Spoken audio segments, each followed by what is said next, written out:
Published, 17:32 Eastern Standard Time, the 20th of February 2018. Updated, 17:32 Eastern Standard Time, the 20th of February 2018. England are confident Owen Farrell will be ready for Saturday's Calcutta Cup clash, despite the playmaker completing just one full training session in 2 weeks.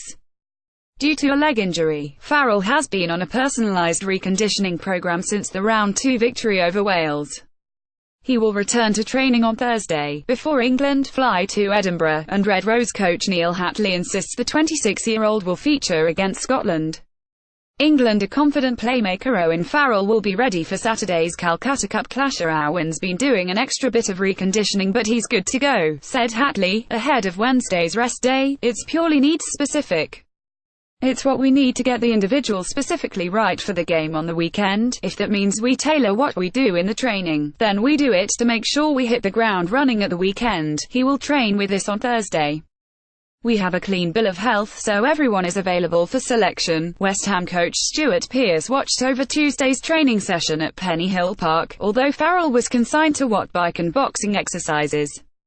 The 10-12 partnership with George Ford has become the heartbeat of England's attack, while Farrell's defensive interventions were key against Wales. He is a massive player, in attack or defence, said Red Rose defence coach Paul Gusted. West Ham coach Stuart Pearce watched over Tuesday's training session at Penny Hill Park. Created some unbelievable attacking opportunities and go forward ball in hand. Defensively, he has got energy, he has got charisma, he has got personality. He typifies an aggressive defense. His enthusiasm, noise and intensity breeds in people around him. England will set out to maintain their proud defensive record in Edinburgh on Saturday. Scotland have not scored a try against England at Murrayfield since Simon Danieli in 2004, and Gusted insists the pressure is on to preserve their white wall. The tension never goes, said Gusted. It is the sword of Damocles hanging over my head. We are not going to be happy until we beat Scotland. We will not be fully happy until we win the Six Nations, and we will not be entirely happy until we win the World Cup. Eddie Jones' biggest selection call will be over who partners Farrell, if selected. In midfield, should Farrell be selected, Eddie Jones' biggest selection call will be over who partners him in the midfield. Having started one test each during this year's Six Nations, Ben Teo and Jonathan Joseph are the front-runners to wear the number 13 jersey. Their Scottish rivals have already made comments about the hatred between the neighbours, but Teo played down the historical cross-border rivalry on Tuesday night. It's completely irrelevant, said Teo. Fans love to talk about past games, past championships.